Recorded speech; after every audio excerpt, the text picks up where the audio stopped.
আমার যে অবস্থান সেটা আপনাদের সাথে ব্যাখ্যা করতে চাই, কারণ সেনাবাহিনী গুরুত্বপূর্ণ অনেকগুলো কথা বলেছেন। আমি প্রথম থেকে যদি পত্রিকা থেকে কোট করি, তারা বলছেন বিবিসি ওয়ার্ল্ড সার্ভিস সমসাময়িক বিষয় নিয়ে সাক্ষাৎকার ভিত্তিক অনুষ্ঠান হার্ড টকে জাতিসংঘের মানবাধিকার বিষয়ক হাই কমিশনার ভলকার তুর্কের মন্তব্য প্রতিক্রিয়া জানিয়েছে বাংলাদেশ সেনাবাহিনী। গত জুলাই আগস্ট ছাত্র জনতার আন্দোলনে বাংলাদেশ সেনাবাহিনীর ভূমিকা নিয়ে ওই অনুষ্ঠানে মন্তব্য করেন ভলকার তুর্ক।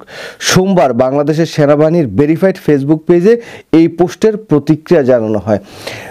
মানে সেনাবাহিনীর ভেরিফাইড ফেসবুকে এটা কিন্তু আইএসপিআর থেকে কোনো কিছু জানানো হয়নি।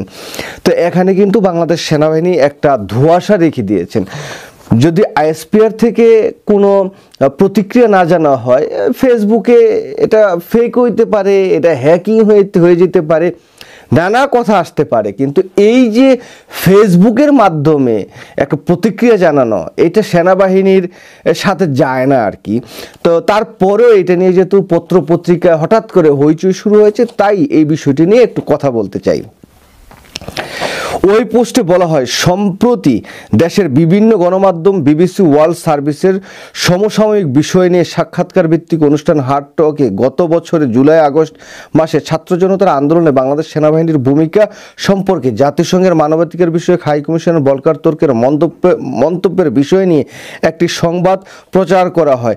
বাংলাদেশ সেনাবাহিনীর মানবাধিকার তাৎপর্য যথাযথভাবে মূল্যায়ন করে এবং যে কোনো গঠনমূলক আলোচনা গুরুত্বের সঙ্গে বিবেচনা করে, তবে অধিকতর সঠিকতা ও স্বচ্ছতার উদ্দেশ্যে উক্ত মন্তব্যের কিছু বিষয় স্পষ্টীকরণের প্রয়োজন বলে মনে করে। এখানে উল্লেখ্য যে বাংলাদেশ সেনাবাহিনী জাতিসংঘের মানবাধিকার বিষয়ক হাই কমিশনার থেকে এই বিষয়ক কোনো ইঙ্গিত কিংবা কোনো বার্তায় অবগত নয়।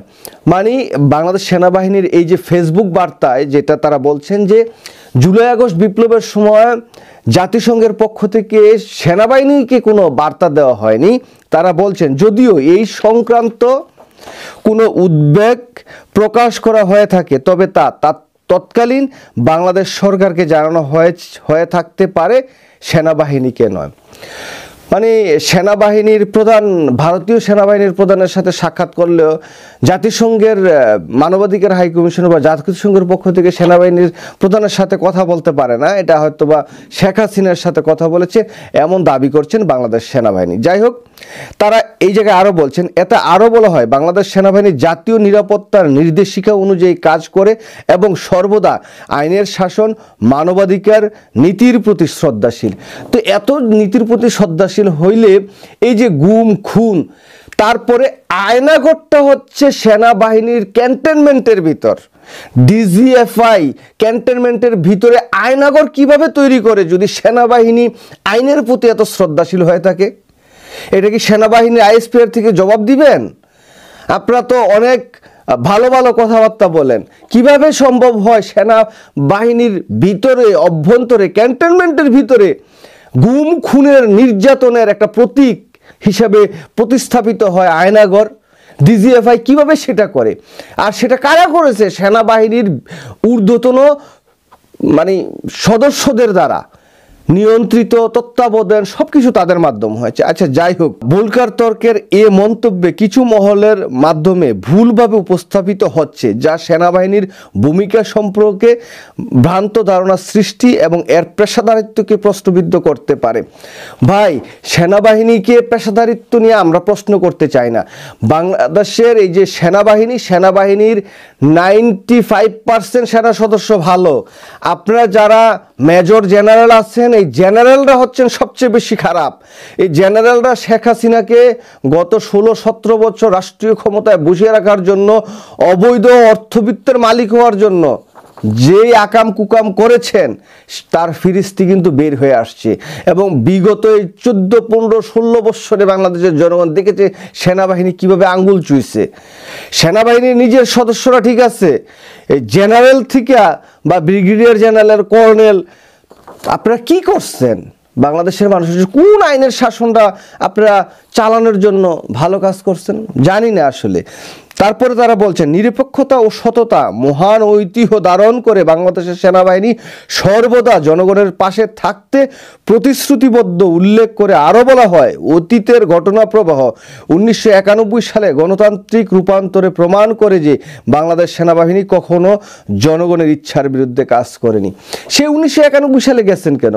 1991 সালের সেনাবাহিনী আর এই 2008 থেকে 2024 সাল পর্যন্ত সেনাবাহিনীর যে কর্মকাণ্ড, এটার সাথে সে 91 সালে মিলাইছেন। ভাই কি বলেন?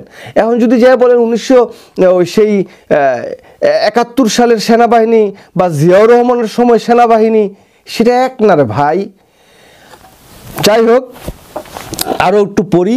2024 সালের জুলাই আগস্ট আন্দোলনের সময় সেনাবাহিনী জনগণের পাশে দাঁড়িয়েছে এবং কোনো পক্ষপাত ও বাহ্যিক প্রভাব ছাড়াই জননিরাপত্তা নিশ্চিত করেছে। মাশাআল্লাহ, এটা কি সত্য কথা বলেছেন? আপনারা একটু বিবেচনা করেন, কারণ সেনাবাহিনী নাকি জুলাই আগস্টে জনগণের পাশে দাঁড়াইছে, প্রথমেই দাঁড়ায় গেছে কোনো কারণ ছাড়া। তারা গুলিটা করলো কে? ইউএনের যেই লোগো সম্বলিত যে গাড়িগুলো নামাইলো কে? হেলিকপ্টার থেকে যে গুলি করছে সেনাবাহিনীর জলপাই কালারের হেলিকপ্টার থেকে, সেগুলা করছে কে? খালি মিথ্যাচার করেন কেন ভাই? সেই শেখ হাসিনার সময় সেনাবাহিনীর মতো এখনো এই আজিজ মার্কা যে ব্রিফিং দিতেন যে ইতিহাসের সবচেয়ে ভালো নির্বাচন হয়েছে, আজিজ যেরকম বলছিল না, সেরকম কথাবার্তা বললে আসলে জনগণকে বিভ্রান্ত করা যাবে না। প্রসঙ্গত, বিশ্বের দ্বিতীয়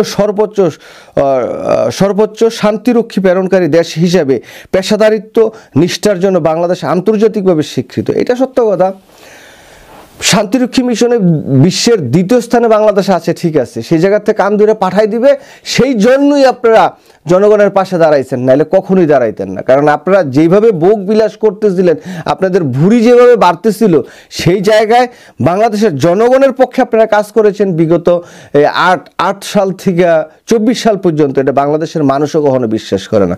আর বিশ্বাস করবেই বা কেন? আয়নাগর যদি হয় ক্যান্টনমেন্টের ভিতরে, আয়নাগর যদি পরিচালিত হয় ডিজিএফআই সেনাবাহিনীর সদস্যদের দিয়ে, তাহলে সেটা বিশ্বাস করার মতো কিছু নাই।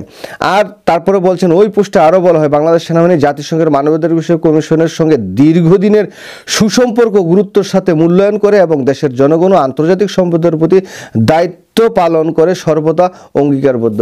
বা আন্তর্জাতিক আর ওই বহির্বিশ্বের জনগণের প্রতি দায়িত্ব পালন করা লাগবে না।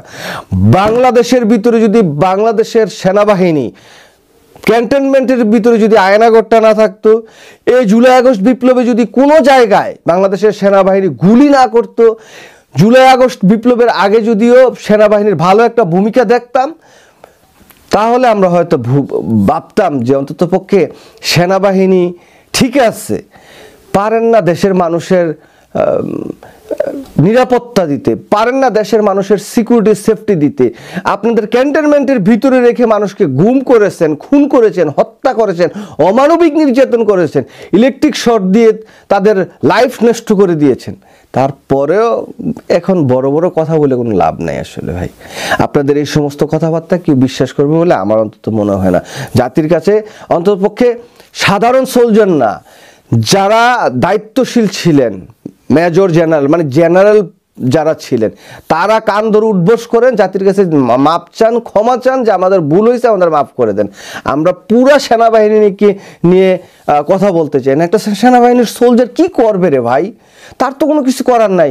ওই উপরের স্যার হুকুম দিছে, জি স্যার জি স্যার।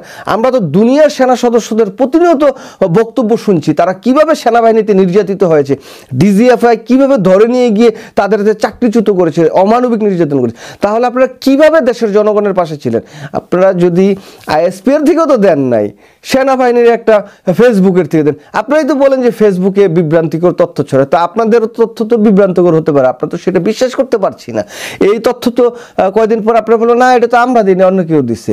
যাই হোক, আইএসপির থেকে ভালো করে দেন, ভালো করে কঠিন বার্তা দেন জাতিসংঘকে যে না, তোমরা যেটা বলছো সেটা মিথ্যা। বুলকার তুর্ক, জাতিসংঘের মানবাধিকার বিষয়ক হাই কমিশনার, সে যেটা বলছে সেটা মিথ্যা, বানোয়াট, বিভ্রান্তিকর, এরকম বলেন না, আমরা সেটাই শুনি। যাই হোক, সুপ্রিয় দর্শক শ্রোতা, সেনাবাহিনীর বিগত দিনের যে কর্মকাণ্ড সেটা বিতর্কিত, এবং জুলাই আগস্টে বাংলাদেশের সেনাবাহিনী যে কর্মকাণ্ডটা প্রথমে করেছে সেটাও বিতর্কিত, সেটা নির্দ্বিধায় বলা যায়। এবং জাতিসংঘের মানবাধিকার হাই কমিশনার বুলকার তুর্ক